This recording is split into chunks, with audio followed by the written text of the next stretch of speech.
There comes a moment, child, when a woman must rise from the ashes of someone else's cruelty, not as a victim, but as a warrior of grace. When a man wounds you deliberately or carelessly, the old self may ache to scream, to fight, to prove your worth in the fire he lit.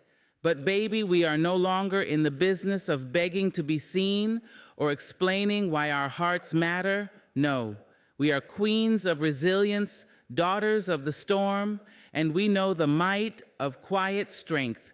This is not about revenge. It is about rising above confusion and pain, so high and so whole that even the one who tried to break you is left wondering how you became untouchable.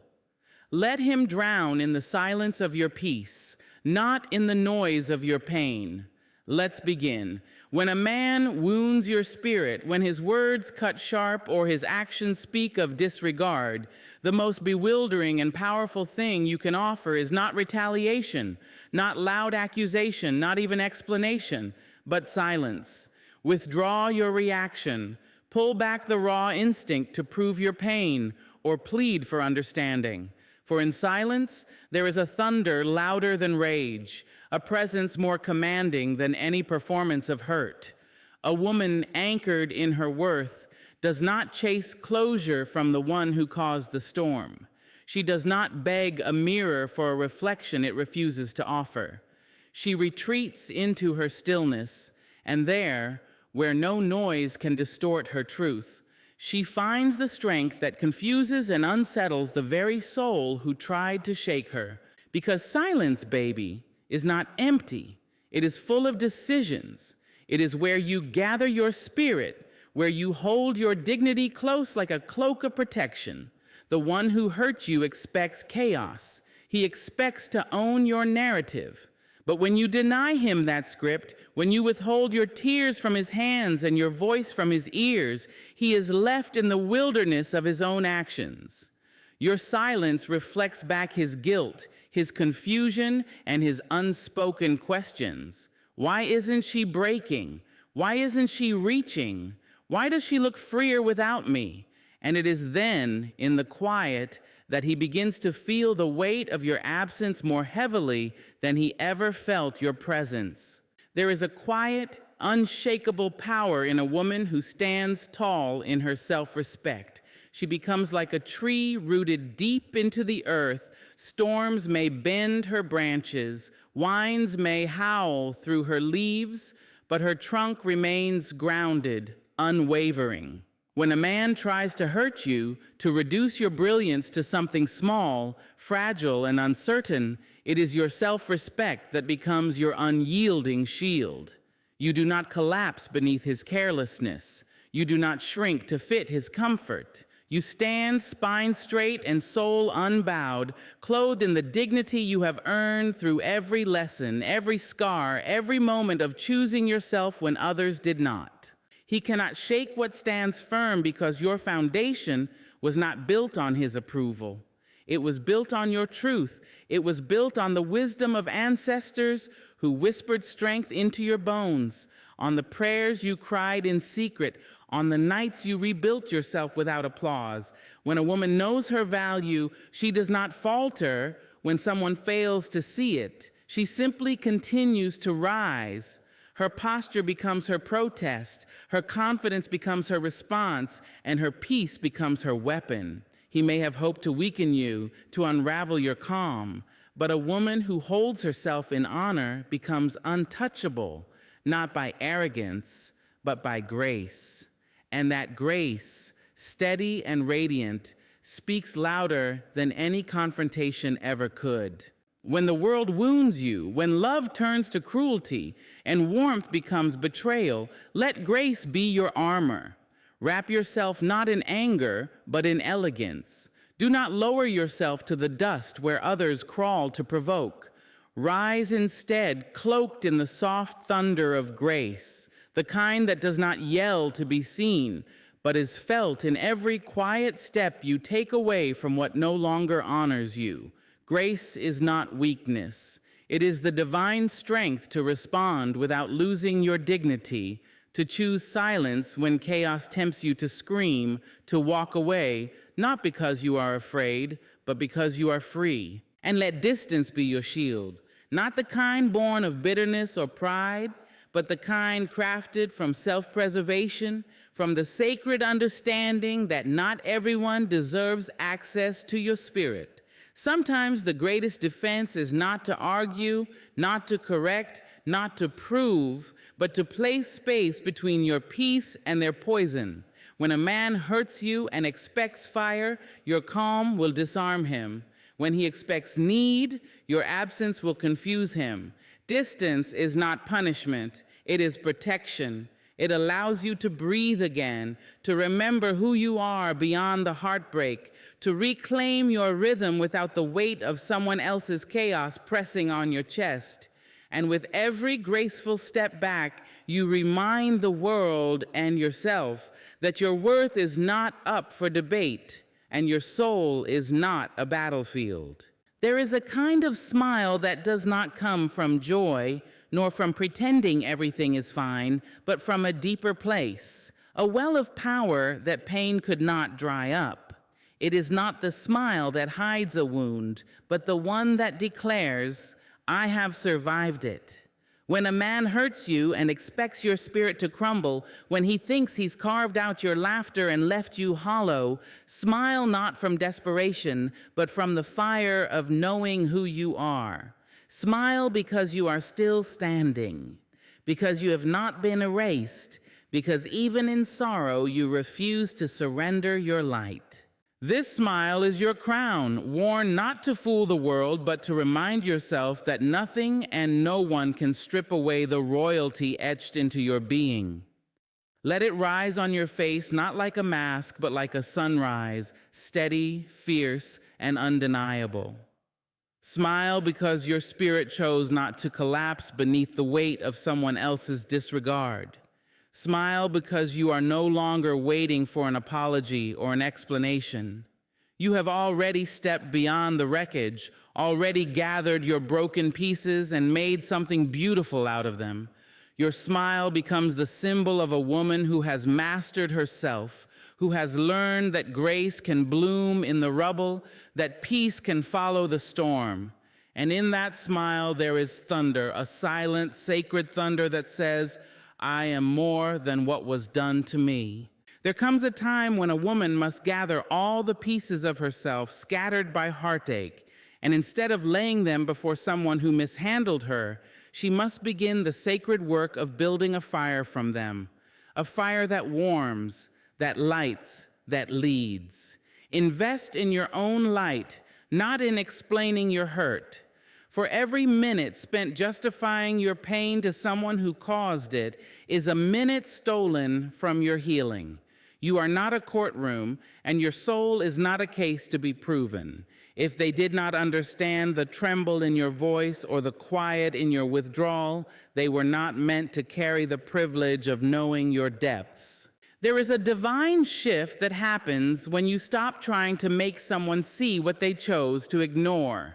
When you turn inward, not out of retreat, but out of reverence, you begin to see that your energy is sacred soil, and whatever you plant in it must be worthy of bloom. So plant love, plant stillness, plant vision. Let your hands tend to your own spirit. Let your mornings be filled not with replaying the past, but with preparing for the light you are growing into. Let your thoughts be prayers for your future, not eulogies for what was lost. When you stop explaining your pain and start investing in your light, you reclaim your narrative. You step out of the shadows cast by someone else's carelessness and become the sunrise you were always meant to be. You rise not with noise, but with purpose. You do not demand to be seen. You shine, and the right ones will feel the warmth. There is a sacredness in silence, a holy rhythm in disappearing from the noise of a world that does not know what to do with your brokenness. Heal in private, away from the eyes that only seek drama, not understanding. Find a corner of stillness where no one asks you to explain why you hurt, where your tears fall without judgment, where your soul can breathe without pressure to perform strength before it is ready. In that quiet, let the old pain rise and dissolve like morning mist, not rushed, not hidden, just witnessed by the divine forces that know how to gather your fragments and knit them back together with threads of gold. Let healing be your revolution. Tuck yourself into the arms of solitude, not as one who hides, but as one who prepares, as one who tends to her wounds with sacred hands, who sings to her scars in the language of survival. Do not announce your progress. Let the transformation be your thunder. Let your return be felt before it is seen. And when you emerge, do not explain where you went. Let your peace speak. Let your glow speak. Let the way you walk, the way you breathe, the way you carry your name speak of a woman who went into the wilderness and came out crowned in clarity. For true healing is not loud. It does not perform. It is the quiet rebuilding of your temple, the dusting off of dreams, the soft rising of a soul that has remembered its worth. And when you return, not for applause, but for purpose, you do so in glory, not because you were never broken, but because you made beauty out of the breaking. There is a fire that burns in every soul wounded by betrayal, heartbreak, and neglect, a fire that tempts you to respond in kind, to mirror the harm that was done, to echo the pain that was shouted at you. But you must break the cycle. Do not become what broke you. Do not let their cruelty sculpt your character. Do not let their coldness freeze your warmth. There is no strength in repeating the harm. There is only survival in choosing a different path, a higher one. It takes courage to carry love in a heart that has been pierced. It takes wisdom to hold on to kindness when bitterness feels justified. But your power lies in your refusal to become the thing that tried to undo you. To rise above is not to forget. It is to remember differently, to remember without becoming tethered, to recall without being reshaped into a mirror of someone else's wound. They may have mocked your softness, mistaken your grace for weakness, taken your open hands and returned them empty, but do not let that teach you to close. Stay open, not for them, but for yourself, because who you become after the breaking is your legacy. Let your strength be defined by your ability to hold peace where vengeance once tried to settle, to carry truth where manipulation tried to twist your voice, to keep your heart clean in a world that dirtied it. You are not what they did. You are not their shame or their shadow. You are the sun rising again and again, relentless in your light, refusing to be dimmed. Break the cycle, not because they deserve your grace, but because you do, because your spirit was made for more than pain recycled. You were made to be a new story, one written in gold and grounded in truth, not sorrow passed down. When you decide to become better, not bitter, you don't just heal yourself. You shift the very fabric of what's possible for those who come after you. There is a dignity in restraint, a kind of thunder wrapped in silk, when a woman chooses elegance over eruption. Respond with elegance. Let your absence echo louder than anger. For there is a power in walking away without slamming the door, in removing your presence as the final word, in allowing the void you leave behind to speak volumes in your stead. The world may tell you to fight fire with fire, to shout, to burn bridges, to match disrespect with rage, but wisdom whispers otherwise. It says, preserve your peace, and in doing so, you will wield a strength no fury can touch. Your absence is not weakness, it is clarity. It is the decision to no longer offer your light to someone who could not see it, to no longer waste breath explaining to ears that do not wish to hear. Elegance is not silence born of submission. It is silence born of sovereignty. When you stop reacting, you take back your energy. You refuse to dance in circles of chaos. You become still, not frozen, not afraid, but firm in your knowing. In that stillness, there is grace. In that grace, there is message. And in that message is liberation. When a man expects you to fight, to crumble, to beg, and instead you vanish like the setting sun, leaving warmth but no words, he is left not with victory, but with echoes. He will hear the footsteps of his own choices walking away from him. He will feel the absence of your softness like a cold wind. You do not need to raise your voice to reclaim your power. All you must do is walk in it and let your distance become the loudest thing in the room. Build yourself so high he can no longer reach you, not out of vengeance, but out of vision, not to prove your worth to him, but to remember it for yourself. Let every tear shed in silence become the mortar of your new foundation. Let every moment you doubted your voice, your beauty, your power become the fuel for the fire that now drives you.